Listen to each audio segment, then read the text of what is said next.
Nathan, the cat naturally so starts for Anderlecht at 17. This is generational. I really have this feeling with him. Troy Pirate is on fire. Let's see. 23 years old. He's young. Don Carlo Ancelotti said that Estevão is a guaranteed future for Brazil. Estevão has the same minutes per goal as Pelé in the Brazilian national team.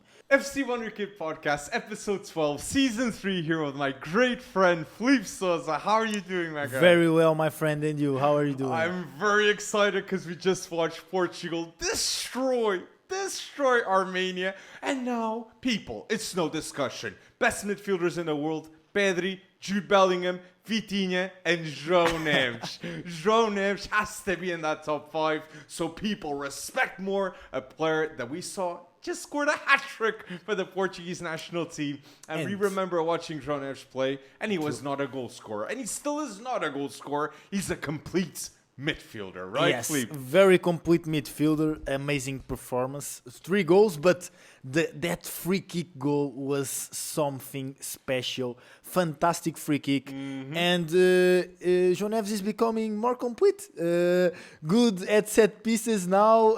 He was already good with the ball. Great ball distribution, but very strong in the duels, and he remains very strong. Aerial duel, ground duels, doesn't matter. He wins almost every duel. True.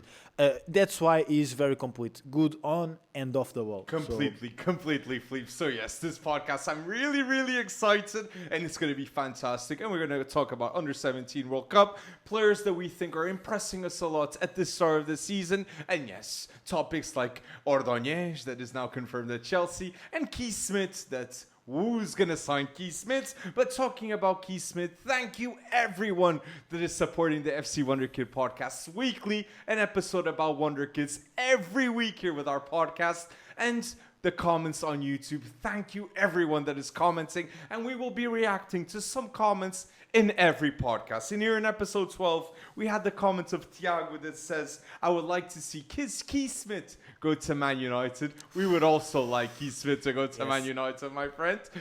We have also Sam McDonald that says Estevão must start for Chelsea. 3rd player on that team sheet right now. You agree? Yes, I agree. And we had Catch Flights that said Wadi will be one of the best midfielders in the world in 3 years. Yes. Also a bold statement that I think Felipe agrees because he loves Wadi. Yes, very strong. And I think he's underrated because I think sometimes people don't talk too much about him, but he's starting for Lille at 18 years old. Completely. And this performance this season in Liga are amazing performance from Boadi so far. Completely. So yes, thank you to everyone that is following the FC Wonderkid podcast. So let's get started here. Talking a bit about Portuguese national team because we just saw the game.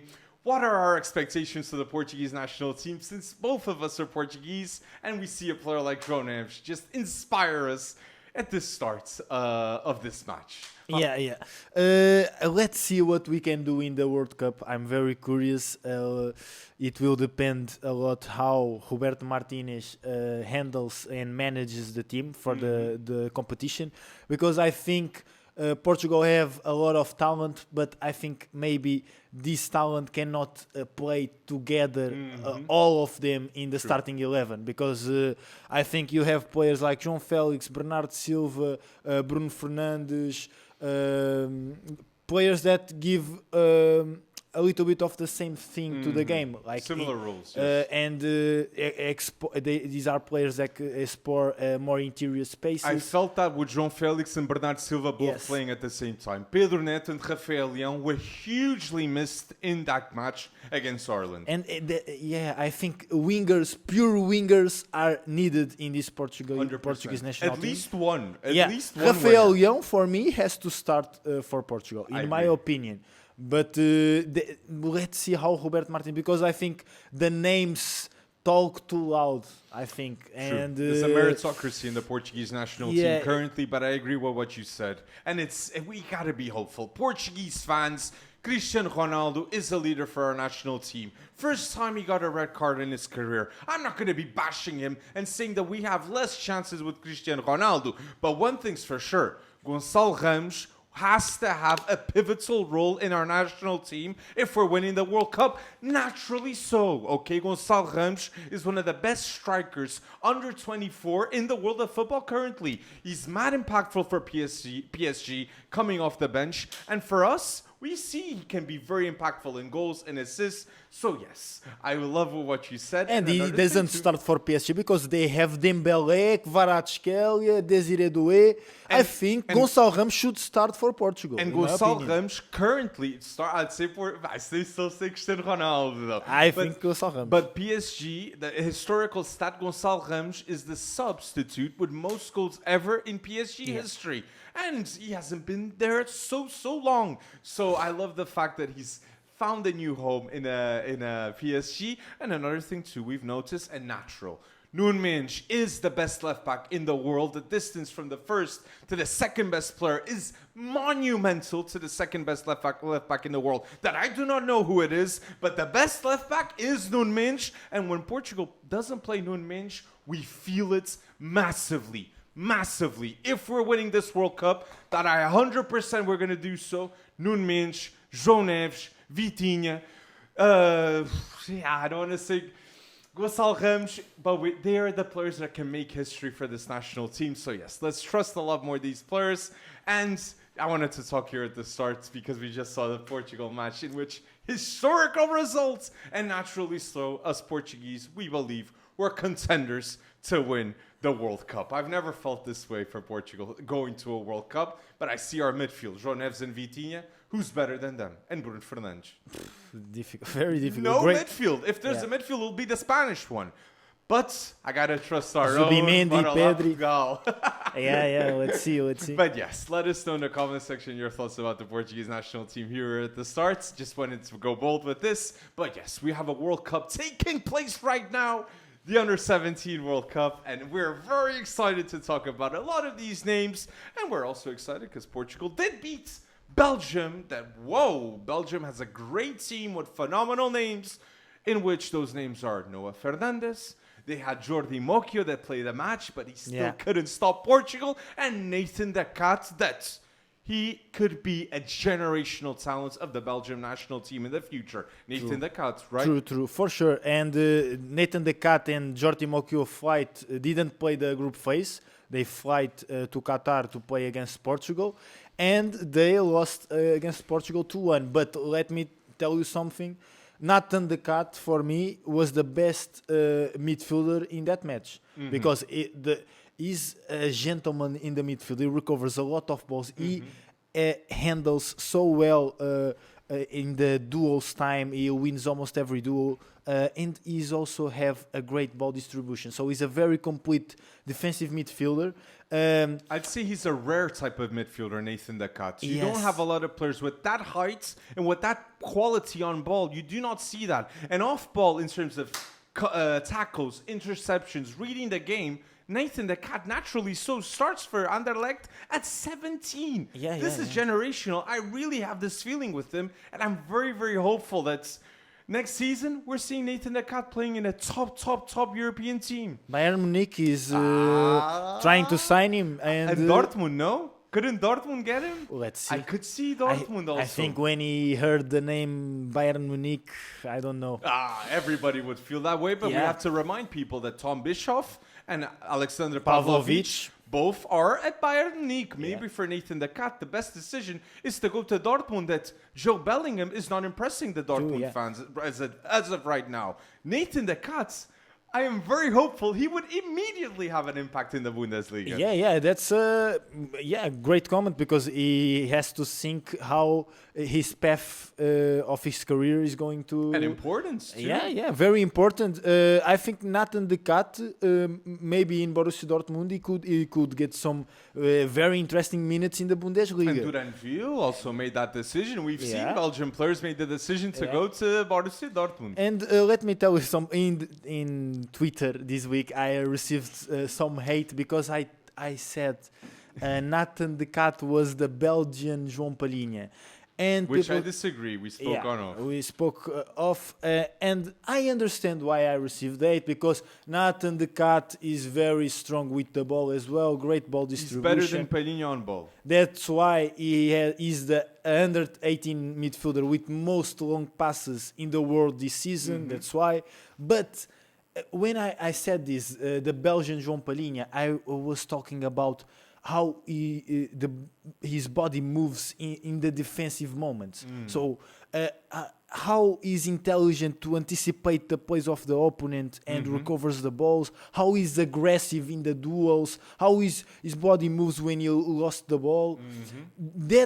In this type of things, he remembers me a little bit of João Palhinha. I understand. Of course, in terms of ball distribution, it's not comparable because Nathan the Cat is also very good at ball distribution, and João Palhinha is not so good. Exactly. But I just wanted to It makes say, sense. It makes sense. to talk about. I know the Nathan the Cat profile, and but I understand why I received that. And another thing too that I love to see was Morocco once again humbling the U.S. men's national team. And for the people that were defending Kevin Sullivan, I understand that Kevin Sullivan is already a fantastic, talented Man City.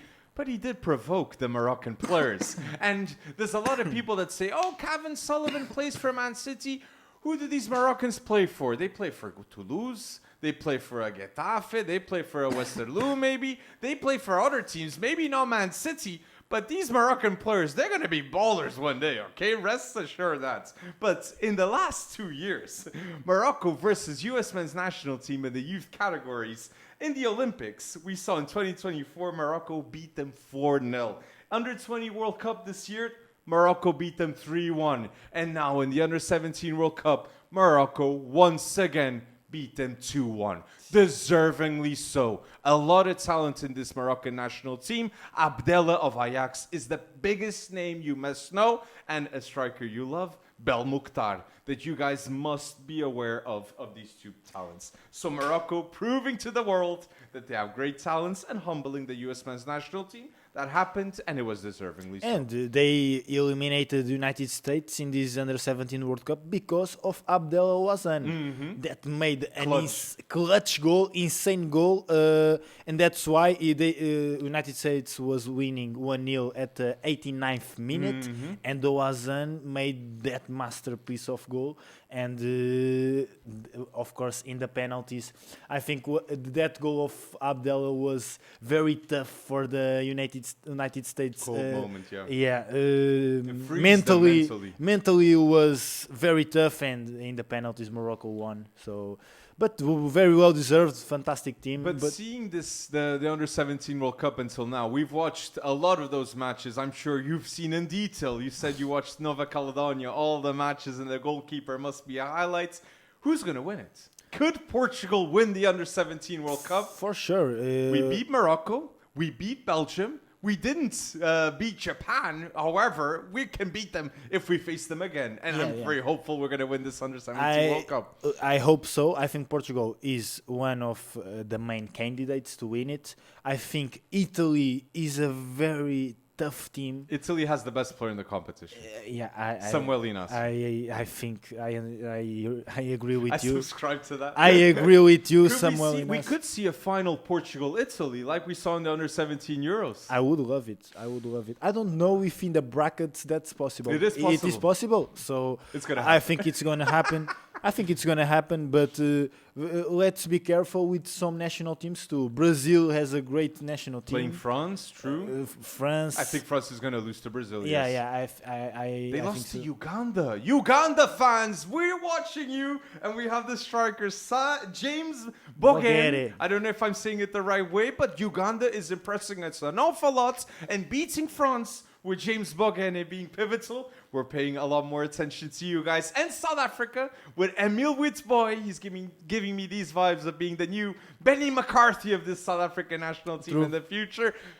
Trust the youth, and it's phenomenal to see South Africa, Uganda, Morocco, Mali, so many national teams trusting the youth. That's the way to go, in which we love to see here at FC Wonderkid. And Mali, we are watching you too, because Seydou Dembélé is a hell of a baller. Fantastic competition so far from the number 10 of the Mali national team. I don't know, 3 goals, I think 2 assists. The best player of Mali, in my opinion. Very clutch in the last eliminatory that they went to the last 16 round.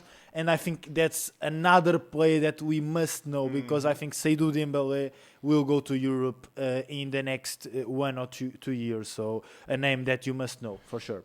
And yes, so we're absolutely loving this Under-17 World Cup, but we want you to leave with some names that you must know in this podcast, because again, in FC Wonderkid podcast, you learn a lot more about Wonderkids. You leave to talk about with your mates about this or that Wonderkid. We value this. We want to add value to your life. So these are names of 5 names you must know from the Under-17 World Cup, in my opinion. So one of those names, José Neto, that could be the left back of Benfica this season if he gets a chance. Hopefully we can see that happen. Minutes, at least getting a chance, I would love to see. So one of the names that you must know of the Under-17 World Cup would be José Neto. Another name, Samuel Inácio, that could be the MVP of the competition. Matej Martinez, one of the best center backs in the competition, a leader in this Argentinian national team. Emil Witboy, the future of South Africa. Kevin Sullivan, the inevitable star that one day is going to Man City. And Christian Orozco impressed me so much for this Colombian national team, and I completely understand why Man United signed a player like him. Man United, you will get the Colombian Moises Caicedo. Be ready. Fantastic. Very well mentioned, Alex. I have here names that you also mentioned, but I will say others too, because I have to talk about Anísio Cabral from Portugal. That is the top goal scorer of the competition and has been clutch and very important in this victory against Belgium, because and without him Portugal wouldn't get to the next round. True. Other one that is the player with most goal involvements in the competition, that's Regan Eschi, the son of Emil Eschi, at Man City, right? At Man City, great talent, a winger. He's the most crucial player so far in the competition for England. And that's a name that I think it's very difficult to get into the Man City first team. Of course, we have even the case of Carlos Forbes that then left to Ajax, Club Brugge, and now was called up for the Portuguese national team. Yeah, and there are 2 players that Divin Mukasa and Regan Eschi. I think they deserve to get minutes in the first team, but I understand that it's very difficult and is a very, very top level. But 2 youngsters that, if they are not an option for the first team, they should get a loan to play regularly in the senior level, and I think that's crucial for their development. True. Regan Eschi, other player, Alex, that you will love, I think, because he's Irish. Yes, Michael Noonan. We talked about the player that has been most crucial for England, and Michael Noonan has been the player that has been most crucial for Ireland, that is also in the last 16 round and very good tournament so far. Other player, you talk about Kevin Sullivan from United States, but I want to talk also about Mathys Albert. And I have to say, United States, the future is Kevin Sullivan and Mathys Albert. These are the future of the United States national team. And Borussia Dortmund, you are so lucky because you have Samuel Inácio and Mathys Albert. True.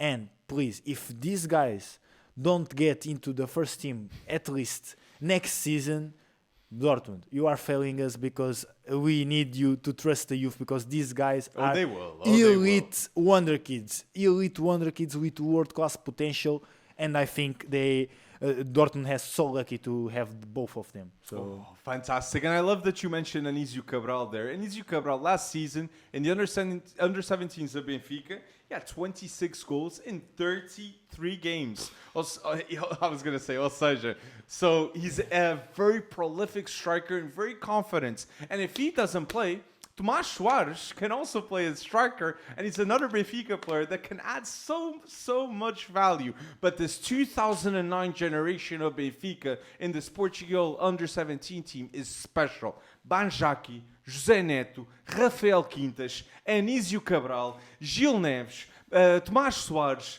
I know I'm missing... Mauro Furtado, an elite young left-footed centre-back that I love to see him play. Trust Portugal national team. This 2009 generation, 2008 generation is going to make history for us. So yes, let's trust our national team. And a lot of talents we mentioned. Some names that you might also find interesting would be Del of Brazil. Has been impressing a lot of people. Some people say Man United could be getting him, but Man United is linked to everyone. But he is the Erling Haaland regen for some people, Del, of Bahia. And yes, you said Reagan Heskey. I love that name since he's the son of Emil Heskey. And everybody knows about Heskey if you were born in like 98 after. Because FIFA, that inspired a whole generation what KSI did to Heskey. True. And other name from English national team that we the Tottenham prodigy. Of course, we have to talk about him because he is also... Luca Williams-Barnett. Yes, because he is also... in my opinion, is the best talent coming from Tottenham in the recent years. In the last years, I don't remember a talent like Troy him. Parrott? After that brace against Portugal. Yeah. And brace today against Hungary. Yes. Troy Parrott is on fire. Let's see. 23 years old. He's young. True. And the future of our national team was strikers. You said Michael Noonan, Troy Parrott, Evan Ferguson. Mason Melia. Yes, that Tottenham pickup there. Oh my God. Ireland is full of top young strikers. True. Let's see. And who would be the best out of these four? Troy Parrott currently is the one most in form. I think Michael Noonan is the one with most potential. Yeah, maybe. But Mason Melia, it's very good as well. I like him. Good shot creator. Good shot creator, Mason Melia. Yeah. But I had to talk about Luca Williams-Barnett because he's, in my opinion, the best player of this English national team. Completely. So yes, people, the Under-17 World Cup is still going to be on next week. And in the next podcast, episode 13, we promise you once again, we're going to talk about the Under-17 World Cup. So yes, let us know in the comment section, what would you like to see us talk in the next episode about this competition? And yes, let us know your predictions of who is going to win the Under-17 World Cup. But now, talking in another stage of the podcast about players that's... Wow, they cannot stop being in the media, and for good reason. So, Deinner Ordóñez, that we've spoken about him in previous podcasts, but now Deinner Ordóñez is one of the most talked Wonderkids in the world of football this week because Chelsea has signed him, one of the best young centre-backs with most potential in the world currently, the future of Ecuador, and once again, Independiente del Valle strikes again with a talent with Deinner Ordóñez. Kendry Paes, Moisés Caicedo, Piero Hincapié, Kenny Arroyo that I like a lot, Justin Lerma. So many talents have come up with Independiente del Valle, and Ordóñez could become a talent as good as Moisés Caicedo. That's why Chelsea, they spent the money straight away. Yeah, and this Busio project is attracting a lot of young players, and Chelsea and Strasbourg are winning with this. Another young signing. This doesn't surprise anyone. But who doesn't know Deinner Ordóñez? He's a fast, complete, tall centre-back that the potential is to be like a Virgil van Dijk. Yes. However, fast and pacey. Yeah, and two-footed. Very good ball distribution. He's very tall, but he has a very good ball distribution. That's why he's so good, because he is physically, he's a giant, he's a beast. He wins every duel. He is spatial awareness also great, and his ball distribution good as well. Mm-hmm. That's why he's so good, and that's why almost every big club have wanted to sign him, but Chelsea anticipated the move. He will arrive to Chelsea, Ordóñez, in January of 2028, but we're going to see a player arriving at Chelsea a bit earlier. That is Satpayev. Satpayev became the youngest ever goal scorer of the Kazakhstan national team. Once again, showing to the world that the future of Kazakhstan is where Satpayev one day arrives. And we believe Satpayev is going to go to Strasbourg after Chelsea. Yeah. Or could he stay at Chelsea, Satpayev? I think it's difficult, and I think that would not be the best decision for his future. I think he need to play regular minutes. In the Big 5 leagues would be perfect. If not, went to a Portuguese league, Eredivisie. But I think he will play for Strasbourg, because I think Emega and Joaquim Panicelli, his days, they will not stay so long at Strasbourg. So, but in Satpayev, you think is a good solution for Panicelli and Emega next season? Yeah, next season. Could you see Satpayev scoring 10 League 1 goals? Yes, maybe. Kazakhstan fans, get excited because, wow, seeing him score against Belgium, big result for Kazakhstan to draw against Belgium 1-1, a team with Doku, Courtois, De Bruyne, and Satpayev is the big man of Kazakhstan, and he makes that equalizer. Just to see the development of this player just shows that Chelsea is doing proper business, proper recruitment, getting players like Satpayev, Estevão, Ordóñez. This is not a coincidence. And Strasbourg and Chelsea, for sure, are the two most successful teams in Europe currently in terms of development of young players. True. And let me talk also about Kazakhstan, because they are improving so much in the development of young players. And this is also linked with the investment of Kairat Almaty in terms of academy and developing these players. Because years ago, the big team of Kazakhstan was Astana, that won almost every Kazakhstan Super League. And this season, it was between Astana and Kairat until the end. Yeah, and Kairat won it and become champion and qualified for the Champions League also this season. And the last season, they were the champions as well. Exactly. So I think Kairat Almaty, this investment is huge, and the results are there. They are in the Champions League. They are representing the Kazakhstan football, and with top young prospects, because it's not just Dastan Satpayev.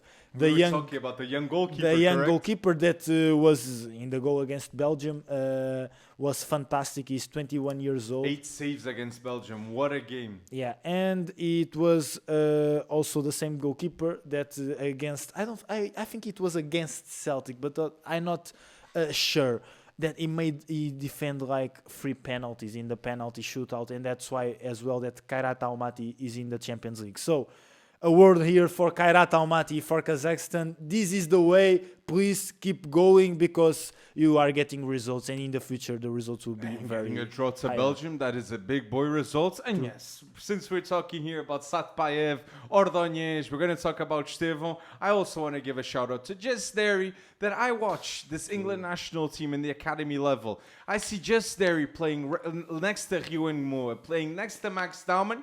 He was the best player on the pitch. And currently, Jess Derry, in his last 15 matches since he arrived at Chelsea, he's got 10 goal involvements. Trust me, what a talented, once again, Chelsea recruited off Crystal Palace, because he was Crystal Palace Academy until this season. And we could see Jess Derry get some minutes in the Chelsea first team. Or, as we said, go to Strasbourg, get some minutes in Liga, develop a lot more in Liga, and become a player a lot better. So once again, Chelsea signing Satpayev, Ordóñez, getting Jess Derry. These are the types of signings that guarantee a future profit or a future trophy. Okay, so guaranteed, nice and good decision. So wanted to mention Estevão a bit here, because Estevão is having what an start of the season. Will we see a Ballon d'Or race one day between Estevão and Lamine Yamal, Felipe? A very tough question. I cannot answer that question. Why? It's very difficult. I don't know. I don't know. Maybe. I would not be surprised if that happened.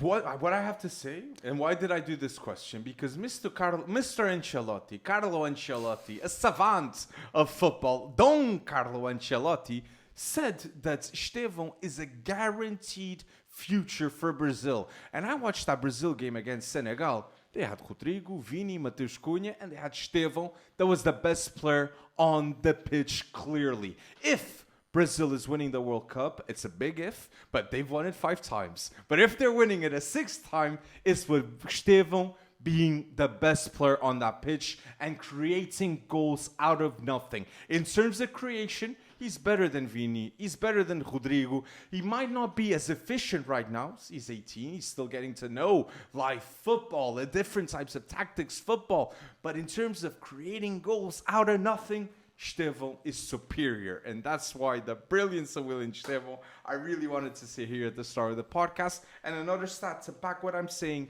Vinicius Junior for Brazil in 44 matches, 8 goals. Willian Estevão in 10 matches for Brazil, he's got 4. So Estevão, when he gets to that 44 matches mark, I guarantee you he'll have a lot more than 8 goals scored for Brazil because he feels that responsibility when he plays for Brazil. And when he plays for Chelsea too, he wants to be the leader. He wants to be the best player on the pitch. And with his work ethic that I've been told that Estevão works a ton in terms of details, in terms of training sessions, Estevão will get to the top because of his work ethic. I'm really bullish on Estevão, man. That's why I think one day we could be discussing here in the FC Wonderkid podcast, Estevão or Lamine Yamal to win a Ballon d'Or. I hope so. That would be... But I think Franco Mastrotono will get into this race. But Giovanni Kinda competing with Estevão next season at Chelsea. I don't know. Let's see. But talking about Estevão, Estevão has the same minutes per goal as Pelé in the Brazilian national team. What a stat! And has a higher... he has less minutes per goal than Romário, Zico, and Ronaldo Nazário. Come on. For example. At 18. At 18, he's doing this. This is historical, people. Oh, my days. I get goosebumps with Estevão. And once again, Estevão is the type of talent that would have gone to Real Madrid, to Barcelona straight away. We saw that with Vini. We saw that with Hendrik. We saw that with Rodrigo. We saw that even with Reinier Jesus that went straight away. And then he went to Dortmund and didn't work out. But Estevão going to Chelsea, that is a statement by Chelsea saying, we signed the best players in the world, just like you, Real Madrid, just like you, Barcelona. We got Caicedo and Estevão, 2 irreplaceable players in our team currently. So, once again, we got to give kudos to Chelsea for what they're doing. And there's even others that we didn't even mention, like André Santos, that can be impactful for this Brazil national team in the future, and many others. And I love to see Casemiro growing right now as a player, because Casemiro, he's got what? I saw this. I wrote that down. Yes, Casemiro's got 4 goal involvements in his last 4 games. I was not expecting to see this from Casemiro. Is Rúben Amorim already changing Casemiro too as a player? Yes. It's clearly and Lisandro Martinez is coming. He's returning. Lisandro Martinez, De Ligt, Lenny Oro, San Lamens. This defense could cook this season a lot with an Elliot Anderson maybe being signed and a Casemiro in that midfield. I will would happen, Man United fans. Elliot Anderson is already linked with Manchester United. We spoke so much about it. Yeah. Thank you, everyone that supports our videos talking about Elliot Anderson going to Man United. So many links are now there. I would prefer, naturally, Elliot Anderson to Carlos Baleba at Manchester United. Baleba, great talent, but this season, come on, he's not at the same level as Elliot Anderson. And another pivotal argument for me is Elliot Anderson now is a mandatory starter for the English national team. Yeah. And we have a Declan Rice and Adam Wharton. Jordan Henderson, that he will always be there, because he's very vital in terms of experience. But Elliot Anderson showed to Tuchel and to every English fan, he has to be a starter in this England national team. And a player with that status should be signed for Man United. It's something that I actually wanted to say and defend the Man United here, because we got to defend Rúben Amorim too. He deserves that because the English punditry doesn't defend him a lot. I saw some people saying, you guys at FC Wonderkid, you guys don't know ball because Elliot Anderson and Daniel Munoz going to Man United is not realistic. What? You're telling me a player from Crystal Palace and a player from Nottingham Forest leaving to go to Man United is not realistic? You are crazy if you think that's true. That is not true. Elliot Anderson and Daniel Munoz are completely realistic to be signed for Man United in January. Yes, they'd be expensive. However, both players would absolutely love the opportunity to go to Man United. I think Elliot Anderson will end at Manchester United. Some links this week and were reliable sources that talk about this possible move, about a huge amount, of course, of money. 100 million, right? Yeah, 100 million. And it's if Baleba, I would spend 100 million faster on Elliot Anderson than on Baleba. I agree with you because they are almost the same age. Baleba is 21, Elliot Anderson is 22. And I think Elliot Anderson is more consistent right now than Baleba. True. And that reveals also that he's ready to play at the highest level in clubs like Manchester United. Exactly. So and Daniel Munoz saying I'd go to Barca, Real Madrid, PSG and Man United, saying the only English team he'd go would be Man United. Daniel Munoz knows what he's doing. He knows that Dalot is playing at right wing back. And if he was the right wing back of Man United, Daniel Munoz, he would be perceived by every single Premier League fan as the best player at the rights playing in the Premier League. I don't know. I will not. I really it's think bold. so. It's Daniel bold. Munoz is underrated, I believe. I agree that Playing he's at underrated. right wing back, I think he'd be top notch for this Man United team. As a right wing back, do you think that Munoz would be better than Diallo? Amad Diallo, yes. I think he'd be better than Amad Diallo at right wing back. But I do think the left wing back has to be one of the vital positions that have to get a solution. Like Dorgu is not a guaranteed high level left wing back. He could become that one day, but I don't see him as a mandatory starter still right now. Okay. But I do understand that argument of Amad Diallo and Mbeumo, the right side of Man United. But going with what I said, it's Amad Diallo playing at right wing back is always a good option to be there for Man United. I think Rúben wants to have a lot of solutions with players that can play multiple positions. Yes. And I think having Amad Diallo being a solution to play right winger and right wing back is something that Rúben Amorim would appreciate. Maybe having him coming off the bench or starting in a lot of matches. Yeah. Maybe, yeah. So that would be the way I justify it. I just think Diogo Dalot is in the mud with Daniel Munoz saying those statements. Yeah. Of course, Diogo Dalot, I think Daniel Munoz is right now at a higher level than Diogo Dalot. And it was not just Daniel Munoz and Elliot Anderson getting linked to Manchester United. There's another player that is getting linked by every single European giant, as it seems. And we've talked years about this player. I followed this player since the age of 15. Kees Smit. Phenomenal talent of the Netherlands and AZ Alkmaar.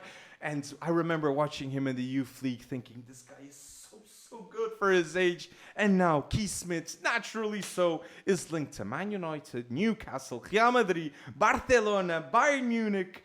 Who do you think is signing him, Felipe? I think he said that he would like to play at Barcelona. Or he watches Barcelona every week. Barcelona every week. And I would love to see him at Barcelona. You know about Dro Fernandes. You know about Gavi. You know about Fermin. Yeah, Why are you giving them Kees Smit to?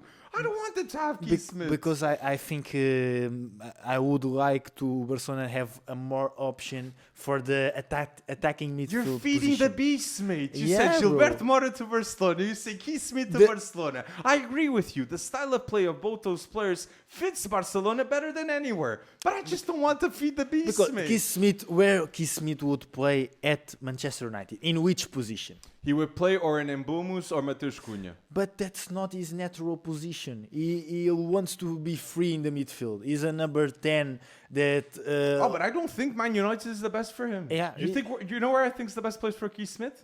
Newcastle. Okay. The midfield of Bruno Guimarães, Tonali and Kees Smit convinced this man.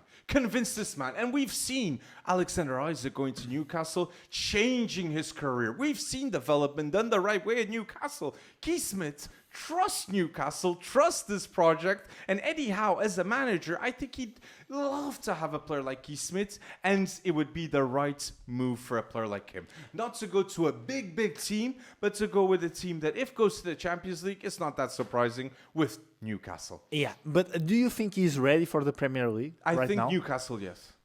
For a team like Newcastle, I think he's ready, yeah. To start? He would start for me, for Newcastle. Okay. I really think he would be the type of player that would bring that brilliance and creativity that in some matches, yes, you'd prefer to have a Joe Wellington. You'd prefer to have physical wins. But in terms of creating out of nothing, I just think Kees Smit would be such a good signing for Newcastle. And they're also linked to him, which I was very happy to see that. And then I was thinking to myself, if they actually manage to get him, it will be Bruno Guimarães, Tonali, and Kees Smit. I love that midfield. So compatible, so complete. Bruno Guimarães, a leader. Tonali, a central defensive midfielder of the highest level. And Kees Smit, that can become one of the best number 10s in football. Modern day number 10s, because you got to be an 8 and a 10 nowadays. Yes, nowadays you have Kees to... Smit is that. He's absolutely that. Yeah, So, true. And AZ Alkmaar, shout out to them. Tijani Reinders, Ernest Poku, Kees Smit now, Romo Duro. There's a lot of talent at AZ Alkmaar and at Eredivisie, so they deserve a lot more recognition. Milus Kerkez also. So a lot of the talents that we see nowadays did come from AZ Alkmaar, and Kees Smit might as well be the biggest talent we've ever seen at AZ Alkmaar in the last 5 years for sure. In my opinion, in the end of this season, Kees Smit will be ready for that type of level. But right now, I think he needs to get more consistent in the Eredivisie. I think he needs to get more consistent. But let me talk about also the last under-19 Euro, because Kees Smit destroyed that competition. MVP and top goal scorer. MVP, top goal scorer, most goal involvements, and champion of the competition, because Netherlands won it. 4 goals and 1 assist. Yeah, 2 assists, I think. Is it? But he destroyed the competition and was insane. So just wanted to say those stats. And then Woltemade in front of him too. Come on! I know. I'm selling my Kees Smit going to Woltemade is Newcastle. proving me wrong, because I said it that would be a difficult context for him, the Premier League. But hats off, because it's not. Well, he didn't have the best of weeks in the last 2 weeks at least. Yes, but but, Woltemade is doing what he's supposed to, that is scoring goals. Exactly. And he's being more impactful for Newcastle than Alexander Isak is being for Liverpool too. And this has to be said. Liverpool is struggling this season because the biggest signings they did in the summer are also struggling. Isaac is struggling. Florian Wirtz is struggling. Milos Kerkez is struggling. Jeremy Frimpong is struggling. I'm sorry, people, but if you watched our opinions about these types of players, we did warn you that it would be tough. Signing Ekitike and Alexander Isak is going to create issues. Naturally so. You said to Ekitike he was going to be a replacement striker. I don't believe that was the conversation you had with that type of player. So now, because those players are not performing at a high level, Isaac and Wirtz especially, they are struggling, Liverpool, and it's not just Mo Salah playing badly. And that's why I didn't like the move of Isaac going to Liverpool, because I love Ekitike, and I think that move will prejudice his level. Yes. Because I It said doesn't help anyone. Yeah. I said he would be this season the striker with most goal involvements, but Ekitike. But if Isaac is on the same team, you will not get the same minutes that you're supposed to do. To have. So I think... And then Alisson getting injured also. And then the fullbacks. You look at the fullbacks of City. Matheus Nunes and Nico O'Reilly. You look at the fullbacks of Arsenal. Calafiori and Timber. You look at the fullbacks of Liverpool. Bradley, yes, he's good. But he's not a beast physically in terms of duels. Frimpong, Kerkez, they're not players that in corners, they're going to win those duels. And now you I see... disagree with you here. Kerkez in duels. No, Conor Bradley. I think Conor Bradley... He locked Vini Jr. in that game against Real Madrid. But did he lock Jeremy Doku? Mate, that's another conversation. I know, but Doku made one of the best performances in the Premier League that I've ever seen. For a winger, that was insane, yeah. The goal, the confidence. That was the match of his career, of Jeremy Doku. The number of he didn't fail one take on. bro, it was insane and a nightmare for the fullbacks. For Conor Bradley. For Conor Bradley, yeah. But I disagree with you because Conor Bradley, I think, is underrated because... No, look, I like Conor Bradley. Now, don't get me wrong with this, but I just think in terms of duels, playing with 4 at the back, it's very hard for Conor Bradley in a lot of those moments because he has a one-on-one situation and then he's beat by an overlap 2-on-1. And Van Dijk is going to support him. He's not fast enough a lot of the times now. Konate is making mistakes that I didn't see last season also. I think Conor Bradley, I saw Conor Bradley more like a defensive fullback than an offensive fullback. And I think he wins a lot of duels. He does. But I just... I think it's necessary to be stronger. Timber, even Matheus Nunes, he doesn't win as many duels, but in terms of the offensive play, in terms of the movements, I just think he's more necessary for the build-up play. Football's changing, man. No, Football's I think changing completely. Okay, in terms of build-up play, I think Conor Bradley is not so strong as a Liverpool fullback should be. But I think in terms of duels, he's better than Kees, even better than Frimpong. But the issue of Liverpool this season is the defense. Yeah. No doubt in my mind. Alisson gets injured. I love Mamardashvili, but he's not at that same level, especially in terms of build-up. Van Dijk and Konate, they look lost. Lost completely in many moments. Because when they don't have Gravenberch ahead of them, they struggle. They had Gravenberch every game ahead of them, and now with McAllister, Szoboszlai, Arne Slot is trying new things. And the fullbacks, I'm a skeptical still. And I think Liverpool are still going to sign more fullbacks in January towards trying to find a solution at the left back especially. Because Kees, I love Kees, but Kees is not playing the same way he played at Bournemouth with Iraola, that now he's playing with Arne Slot. He's playing a lot more defensively, and that doesn't make sense for a player like And Kees. This should be the season of Giovanni Leone if it wasn't. Yeah, but he had the his ACL injury. And I saw some news that Bastoni could go to Liverpool. You saw that also. Yes, but I didn't take that serious, but let's see. I want to send a message to my friend Bastoni. Bastoni, if you're thinking of going to Liverpool, pull it off. Pull it off and go to the other side, to Manchester. Because if Manchester United sign Bastoni, and it's Bastoni, De Ligt, Lenny Yoro, and San Lamens, that can be one of the best defenses in the world of football. In 5 years, playing together, Bastoni and De Ligt will create memories for so many generations. True. If you said to people 5 years ago that there was a chance to have Bastoni and De Ligt in the same team, people would be saying, you're nuts. Man United have the chance to make this happen, but they have to give the blank check to Inter. That needs to happen. But if it's 70, 80 million, it's worth it for Bastoni. And I think Liverpool would pay that money. Liverpool will pay that money if they have the chance. I think so, yeah. But they would pay the money, yeah. So United, you gotta pay that money if you have the chance to. So just wanted to say just that, because I saw you mentioned Leone, and I was thinking to myself, why is Bastoni now being linked? Then you have Leone. I think I found a connection. But let us know down below your thoughts about this topic itself. Is there any Wonderkid that you'd like to give another shout out here before we say other Wonderkids that you have to be looking up? I just talking transfer talk. Just wanted to say that Bayern Munich is really paying attention to the Wonderkids because Javier Reed and Nathan De Cat are being monitored, and I think Bayern Munich wants to sign both of them. And it's great to see the company team trusting the youth, because I think that's one thing that changed this season, because Leonard Tekar, Alexander Pavlovic, Wisdom, Mike, Tom Bischoff, all players that are playing, getting minutes in the Bayern Munich first team and showing, improving themselves.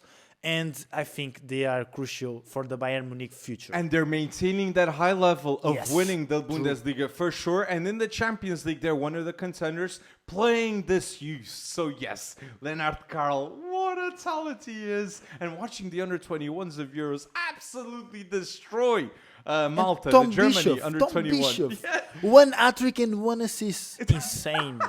And then you have the Pavlovic and Leonard Carl in that same team. Yeah. It was so good to see. And if you're a German fan, you had no striker 3 years ago. Now you have Woltemade. You didn't have future prospects. Now you have Musiala, Florian Wirtz, Leonard Carl, Tom Bischoff, Pavlovic, Wisdom Mike. You got so many talents for the future. True.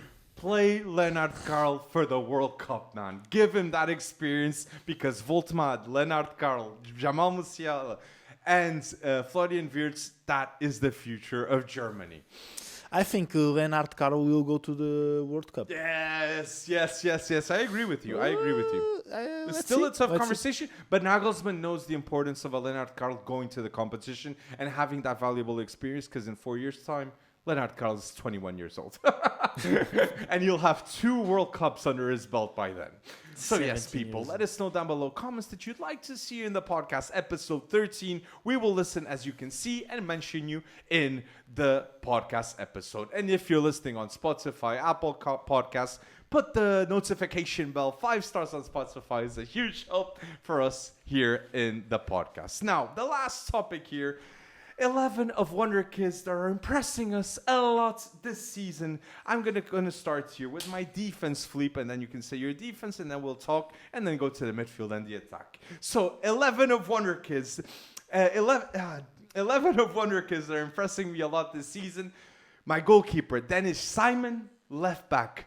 Nico O'Reilly, center back duo, Jeremy Jacquet and Luka Vuskovic, and my right back that is impressing me so much in the Premier League, Michael Coyote of Brentford. Those throws that he does. Very well game-changing, mentioned. And offensively and defensively, such a complete right back that Brentford, once again, showed to the world that they have one of the best recruitments to sign young players like we see with Coyote.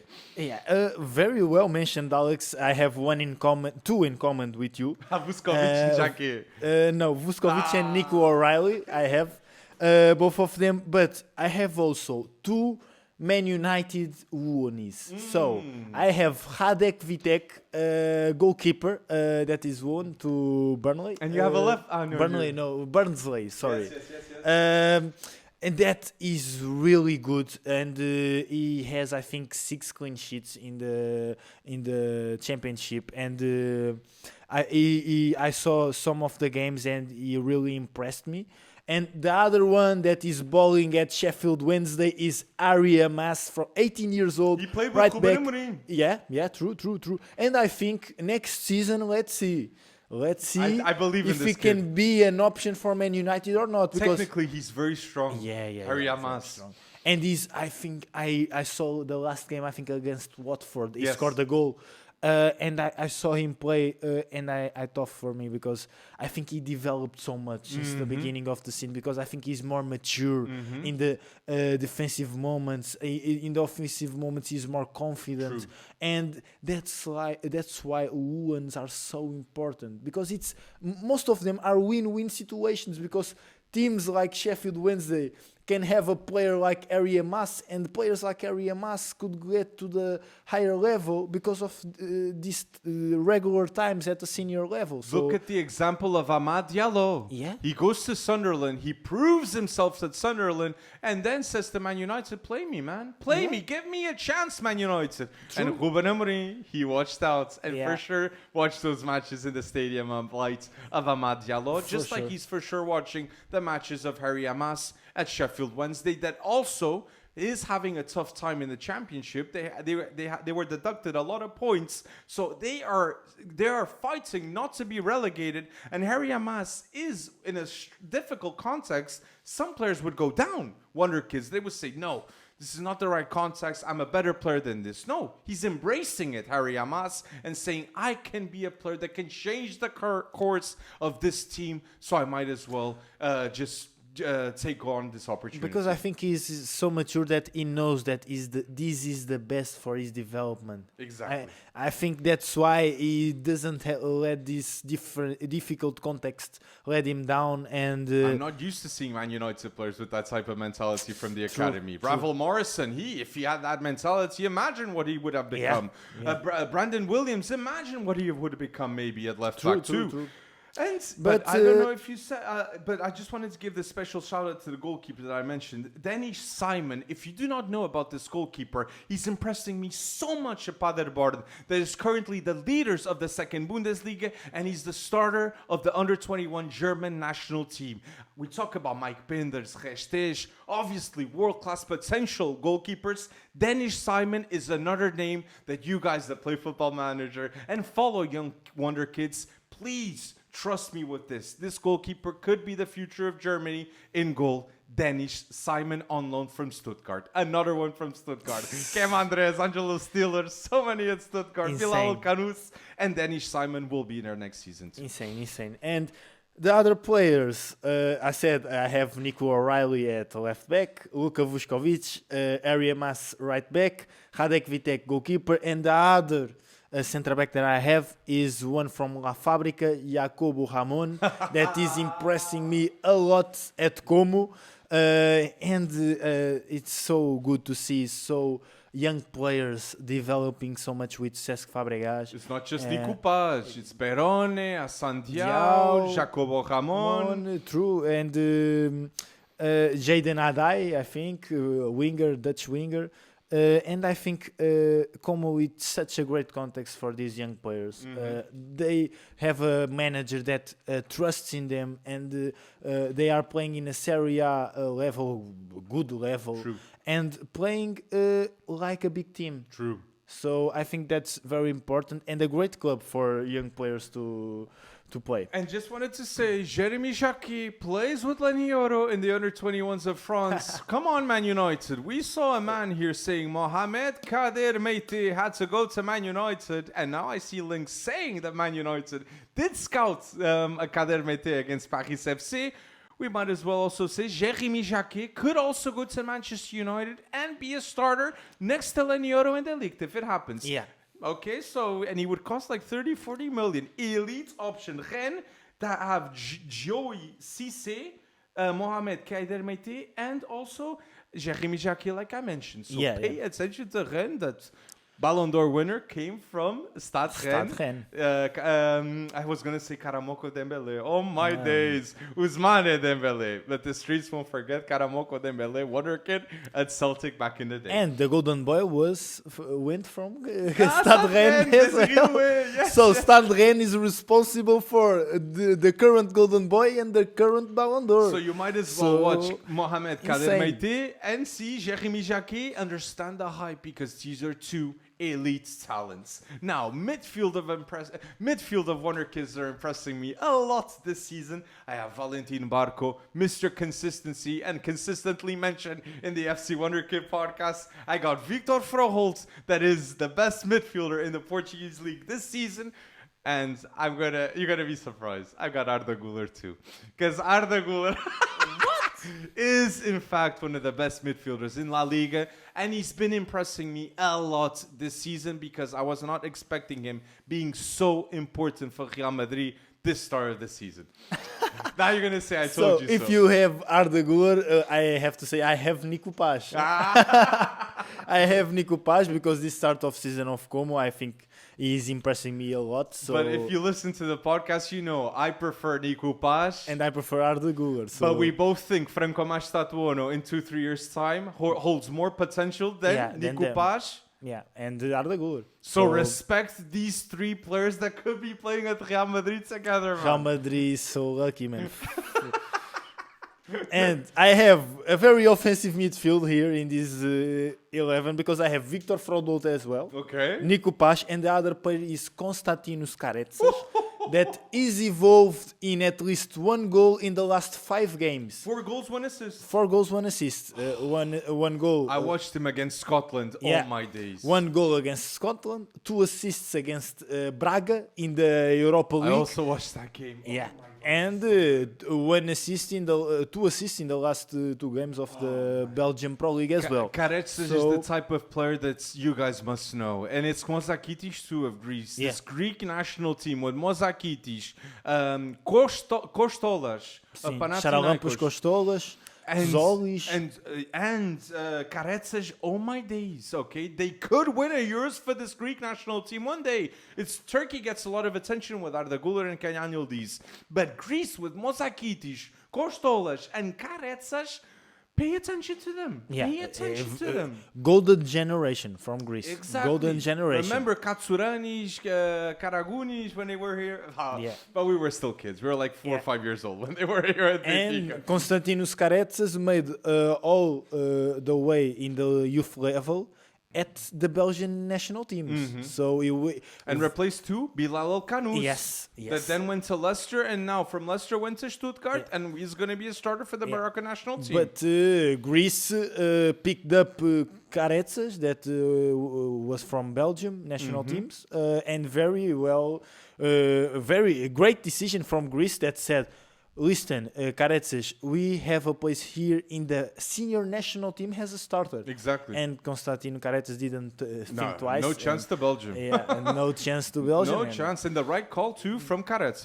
But yes, in the attack now. My attack of players that have been impressing me a lot of Wonderkids. I put Ernest Poku at left winger. What a start at Bayer Leverkusen. Another player of AZ Alkmaar. Kees Smit. Now, Ernest Poku is also a name that you must know from Leverkusen. 10 million. What a bargain that was. Right winger, I put Estevão because this season what Estevão is doing is historical for Chelsea and for Brazil at the age of 18.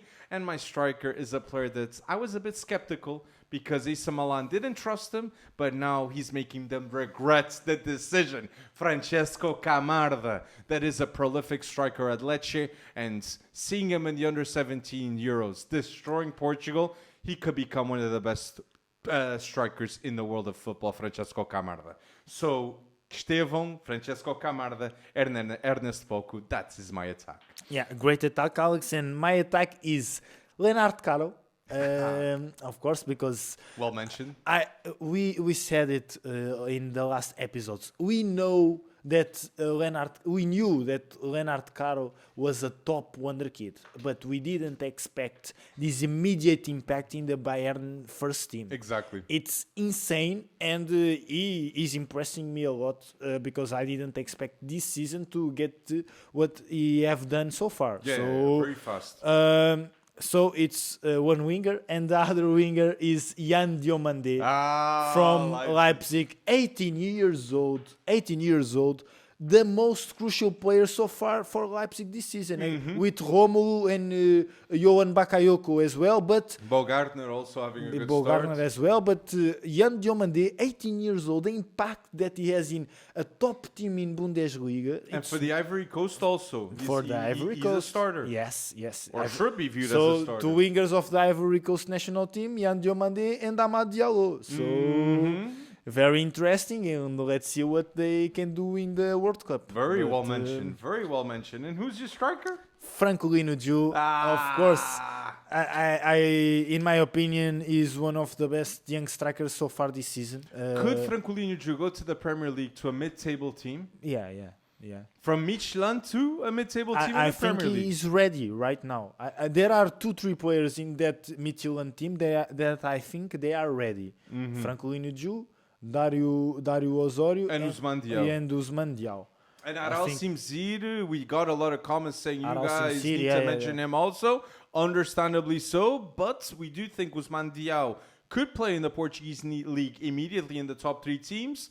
Dario Osorio, we saw against for Chile against Russia. He played a great game. And yes, Francolino Ju. Wow, how many goals? He scores so many goals. I don't know how many goals he has. I don't have the stats here, but let us know in the comment section down below. So this is my 11 of Wonderkids that have impressed me a lot this season. So goalkeeper Danish Simon, then left back Nico O'Reilly, center back duo Jeremy Jackie, Vuskovic, and right back I have Michael Kayod of Brentford. Then my midfield Valentin Barku, Victor Verholt, and Arda Güler. And my forward line, I have at the left winger Ernest Poku, bargain signing for 10 million. Right winger, I had to put Estevão, but Kinda would be close, but Estevão, oh, what a start of the season. And my striker, Francesco Camarda, the present and future of the Italian national team. And my 11 of Wonderkids that impressing me a lot this season were Radek Vitek in the goal, Nico O'Reilly left back, right back, Ari Mas on loan from Manchester United to Sheffield Wednesday.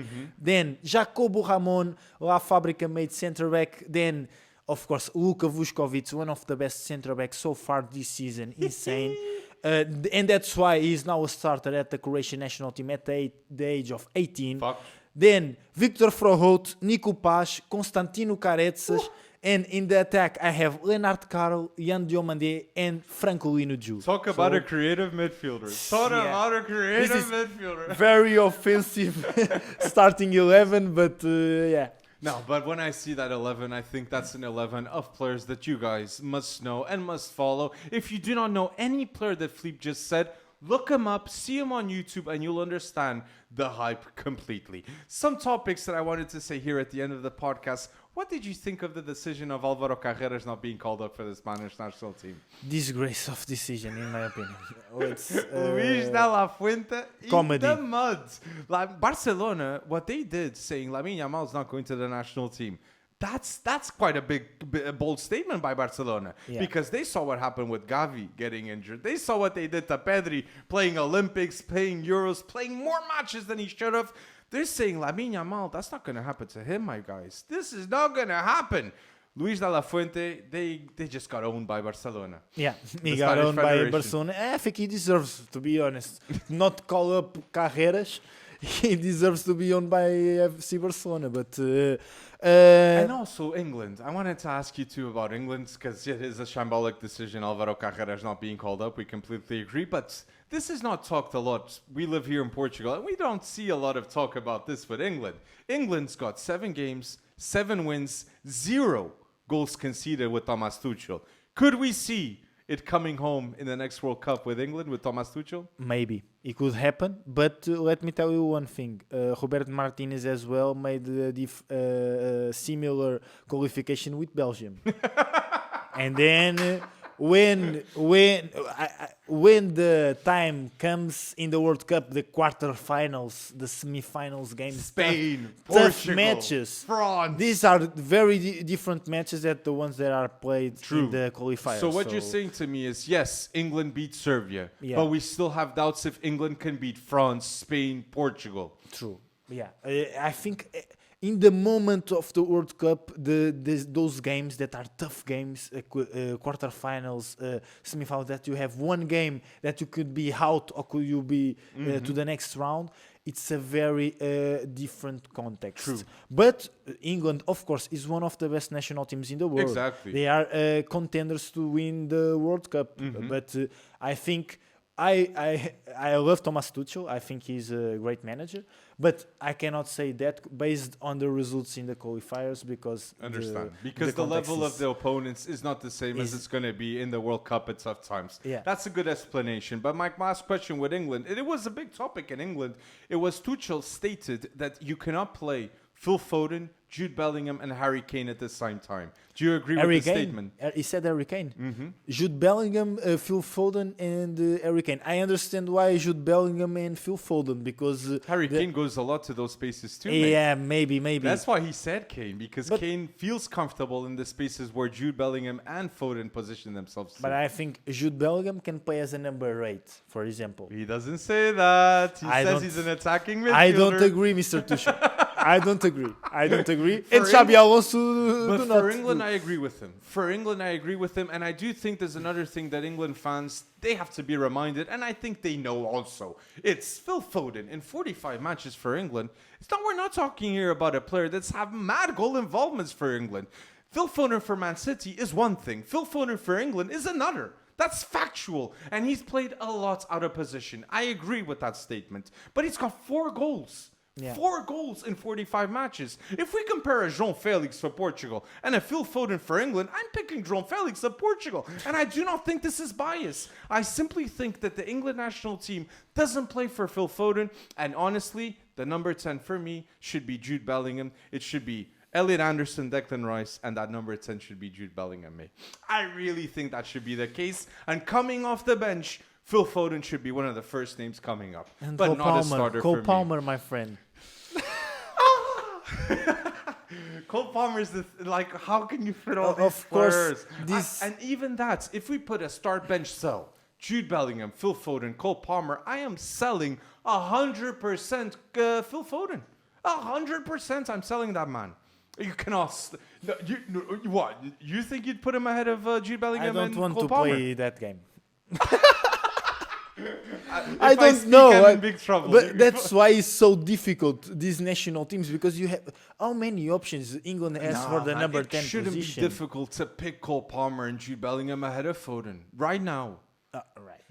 Right now, but it's not football. It's not just the and I understand the moment. Foden's won 6 Premier League titles. Foden never went on loan. Foden is a generational talent that I have a special sentiment. I've watched him play since the U17 World Cup. That holds such a special place in my heart watching that competition. But I see Bellingham and I see Cole Palmer. Those are natural-born winners. Chelsea wouldn't have won the FIFA Club World Cup without Cole Palmer. I see the Real Madrid, Jude Bellingham, that winning mentality. With Foden, I think it's other players in Man City that have that desire and that spirits of winning. I think technically and talent, Phil Foden is at the very top, but that grit to win, that physically power thing, I think Bellingham and Cole Palmer, they hold a lot more of that killer instinct, man. And I think they're ahead of me. They're ahead of me for sure, playing football. But ahead of Foden, I think both Bellingham and both Palmer are also there.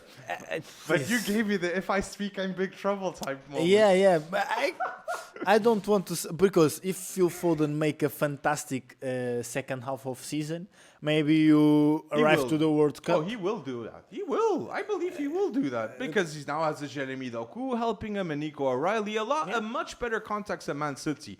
But even so, man, Cole Palmer is returning from injury, eating those chippy chips. Oh my gosh, I love Cole Palmer, man. I really love Cole Palmer. I love Cole Palmer too. And even for Cole Palmer, it's a revenge saga for him because he doesn't stay at Man City because Mr. Foden is the man that Guardiola picks. And he says, look, go on loan, prove yourself, Cole Palmer. Me?